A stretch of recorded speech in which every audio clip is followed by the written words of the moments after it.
Welcome. You're listening to the Malcontent News Russia-Ukraine War podcast, the show that cuts through the fog of war and updates you about the ongoing conflict in Ukraine. With your host, Linnea Hubbard. Don't forget to like, comment, and subscribe on Apple Podcasts, Spotify, and Google Podcasts. I'm Linnea Hubbard, and today is Tuesday, April 25th, 2023.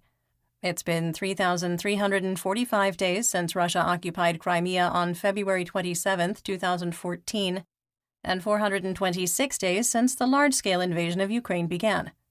Today's podcast looks at what happened yesterday in the Russia-Ukraine war.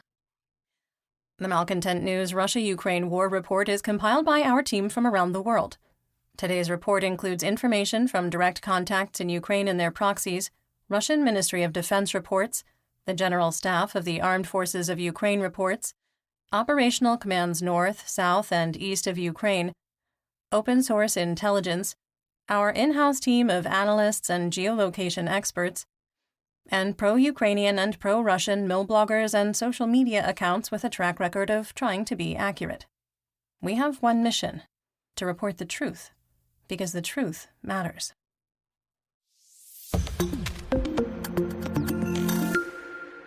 Some housekeeping. Our war map has been down since Saturday due to it being reported for, quote, illegal activity. Google is on it, though, and full functionality should be restored sometime in the next day or two. We appreciate your understanding. Let's start with our assessment of the current status of the war.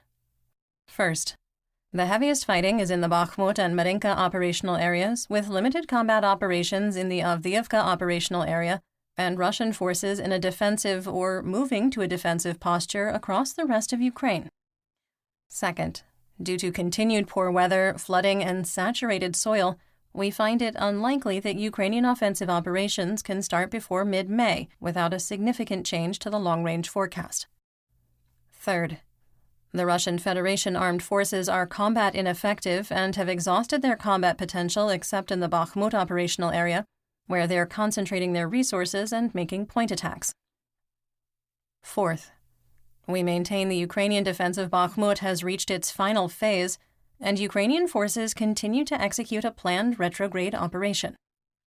Fifth, Russian forces are experiencing a theater-wide shortage of non-precision artillery munitions, particularly anti-tank guided missiles, or ATGMs, and this can probably go without saying in the future. And finally, we maintain that short of using chemical, biological, radiological, or nuclear, also known as CBRN, weapons, the Russian military will continue doing everything possible to capture Bakhmut, regardless of the cost.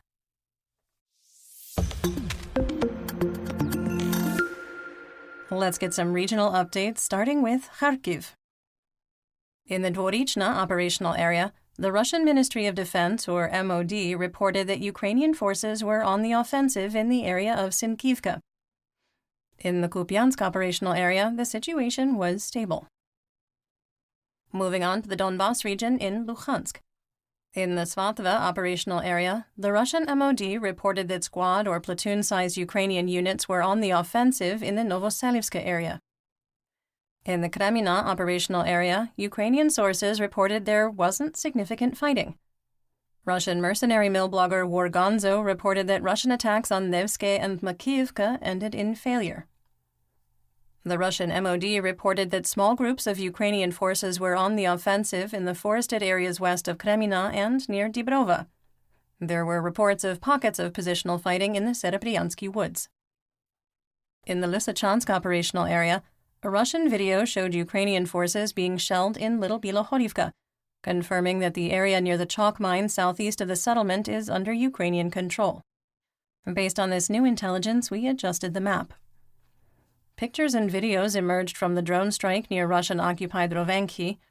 2 Ukrainian drones struck the oil depot, setting one of the fuel tanks on fire. No injuries were reported, but the battle damage assessment provided by the Luhansk People's Republic, or LNR, Joint Center for Control and Coordination, or JCCC, indicated the contents were a total loss.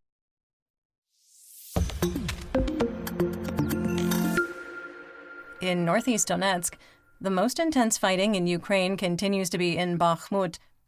PMC Wagner released a new map which validated our update yesterday. The Russian MOD reported that their forces completed 76 fire missions in the Bakhmut operational area and 8 Army Aviation and Russian Air Force, or VKS, close air support sorties. Northwest of Bakhmut, PMC Wagner led attacks in the direction of Novomarkove, Kryurivka, Bohdanivka, and Chromove. Organzo reported the attack on Kryurivka failed, and the Russian MOD claimed Ukraine launched an unsuccessful counteroffensive in the area of Bohdanivka. In the northern part of Bakhmut, PMC Wagner confirmed that the new line of conflict is on Krainia Street, south of the Pivnichny Reservoir, and their forces now control Rose Alley. There was no update on the status of School Number 24, which we assess is a no-man's land. In central Bakhmut, PMC Wagner claimed that railroad stations 1 and 2, the grain elevators, and the pre-detention center are under their control, and their mercenaries have advanced to Pushkin Street in the western part of the city. This aligns with our assessment from yesterday and the map update. Ukrainian forces no longer hold any positions east of the railroad tracks. On the southern edge of the city center, PMC Wagner has advanced to Krainia Street. In the southern part of Bakhmut, fighting continues to be lighter along Korsunskoho Street. Ukrainian forces still control schools 2 and 40 and the area around the former MiG-17 statue, and have maintained access to the T-504 highway ground line of communication, called a GLOC, that's a supply line, though travel is extremely difficult. Fighting continued south of Ivanivske with no change in the situation. Kramatorsk was hit by 2 missiles, which the Russian MOD claims were Iskander SRBMs, but the damage is more consistent with an S-300 anti-aircraft missile used for a ground attack. 1 missile struck near a public bus stop, carving a crater into the sidewalk. The other landed nearby in a residential area, damaging homes, a pharmacy, a school, and a church.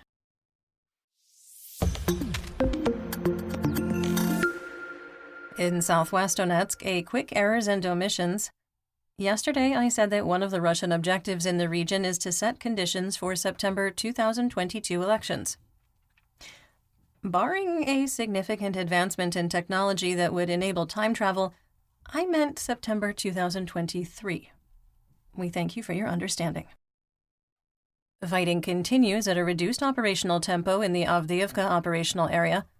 Russian forces made marginal gains in the direction of Novokalinove and failed to advance in the direction of Stepove.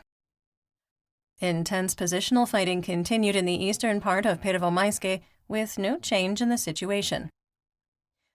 At the time of recording, there was an unconfirmed report from a very reliable source of a new Russian offensive from Opitne in the direction of Sieverne. In the Marinka operational area, fighting continued in the Druzhby Avenue area of the city with no change there either. On the eastern edge of Marinka, a Russian S-24 240mm self-propelled mortar was destroyed by Ukrainian artillery, with the Russian crew abandoning the SPG. This is the 8th S-24 Tulpan destroyed since February 24, 2022, out of an inventory of 9. Russia has dozens in its reserves. It is unknown, however, if any of these have been brought back into service. Russian forces once again attempted to advance on Novomikhailivka and, after 9 years, moved 100 to 200 meters forward along a tree line we had already mapped under Russian control. There was no change to the map due to our previous assessment.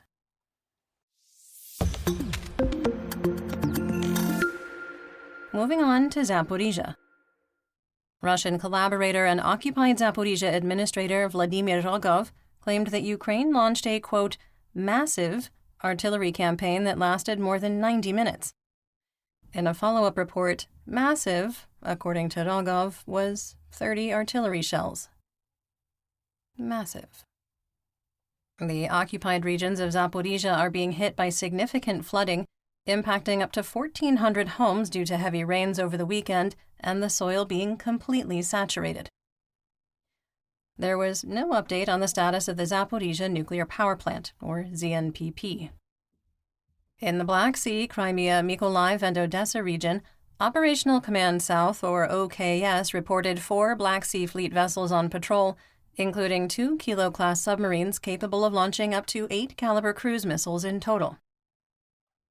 In a follow-up to yesterday's report, There's no evidence that the Ukrainian drone strike caused significant damage to Sevastopol port facilities or any vessels of the Black Sea Fleet. It remains unclear what exactly burned in the port area. In western and central Ukraine, Operational Command South, or OKS, Director of Communications, Captain Natalia Humenyuk, asked to, quote, keep everything quiet, end quote, about Ukrainian forces on the east bank of the Dnipro River, adding that an active counter-battery effort was ongoing that destroyed at least 13 Russian artillery pieces. The Crimean Tatar insurgent organization Atesh claimed they destroyed a checkpoint near Oleshki using an IED, killing an unspecified number of Rosgvardia members. Local residents reported a loud explosion at one of the bridges in the city, which supports the claim. In north and northeast Ukraine, in the Sumy Oblast, the hromadas of Miropol, Esmen, Shalachin, Bilopilia, Znobnovhorod, Yunakiv, and Seredina Buda were attacked with mortars, artillery shells, and drone-delivered IEDs. Over 80 rounds were fired, causing damage to homes, farms, and outbuildings in Miropol and Esmen. On the Russian front in Moscow, Vnukovo Airport was put on a ground hold because a drone was detected near the airfield. Several flights were delayed during the hold, which ended after a few minutes when it was determined there was no threat. In a separate incident, a drone allegedly made in Ukraine packed with 17 kilograms of explosives was found in the Moscow Oblast.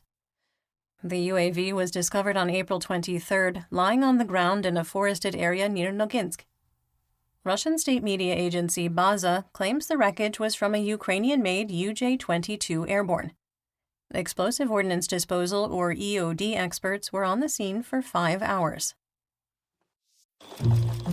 Quentin here runs a sustainable clothing brand. Hi there. He's excited that his shipping company FedEx has set a goal of having carbon-neutral operations by 2040. Impressive. When an influencer tweeted about his recycled bamboo t-shirts, Quentin unexpectedly became quite popular. I'll take it. He uses FedEx to reach new customers around the globe while making Earth a priority. FedEx, where now meets next.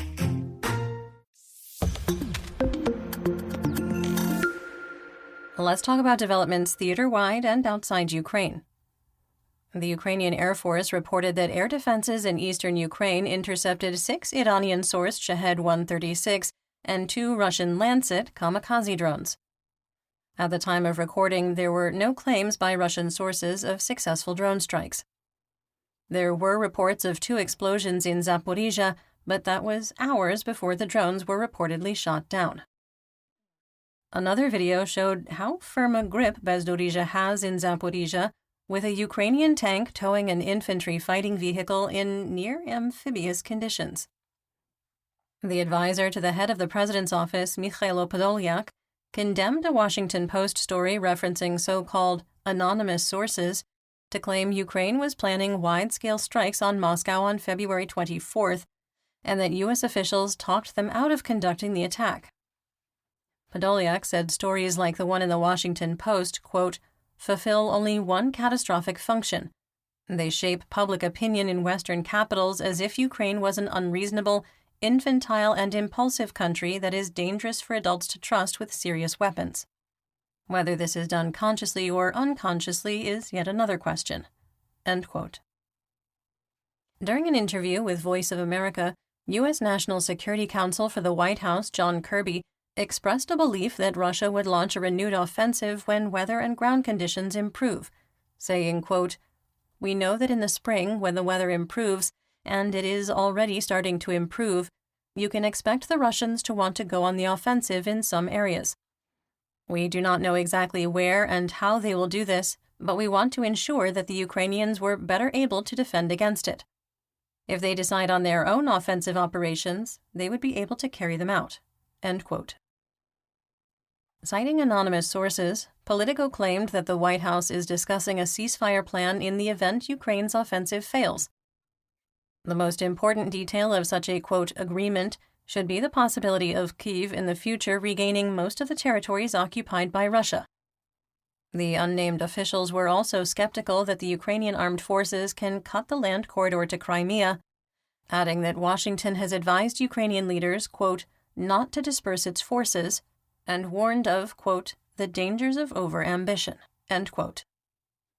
The former director of the U.S. Central Intelligence Agency, or CIA, and former commander of the U.S. and NATO forces in Afghanistan, David Petraeus, said that Ukraine would launch its offensive in late May or early June, and it would be, quote, damn strong. He added that he believed the attack would be, quote, most likely in the south, end quote, in an attempt to sever the land bridge to Crimea. In the Khmelnytsky region, the Security Service of Ukraine, or SBU, broke up a scheme to sell fake medical documents to achieve a disability exemption from military service. People were charged up to $10,000 to receive a fake medical waiver, depending on the urgency and their financial resources, and Ukrainian officials believe up to 100 people participated in the scheme. The SBU set up a sting operation, approaching the organizers who offered to sell an exemption for $4,600.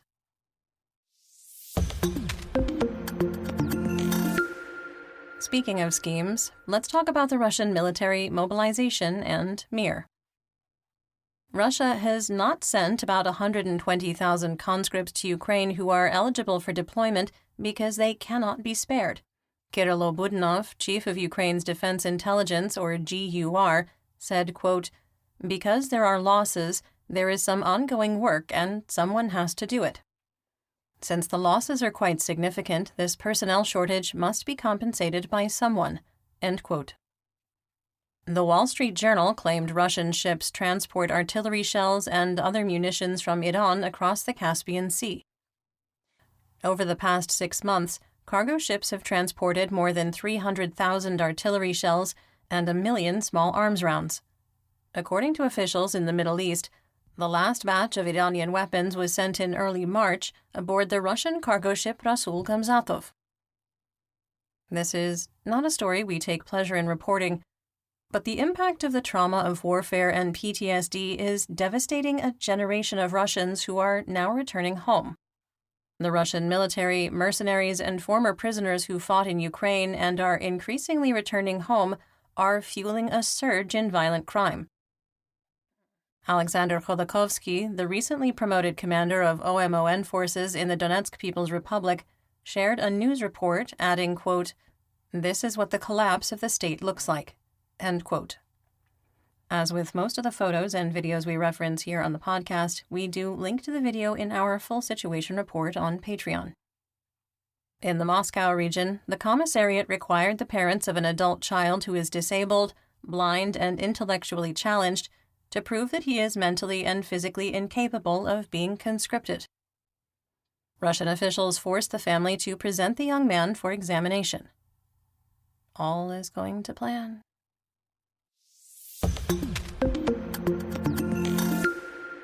In our War Crimes and Human Rights segment, we have some tentative good news.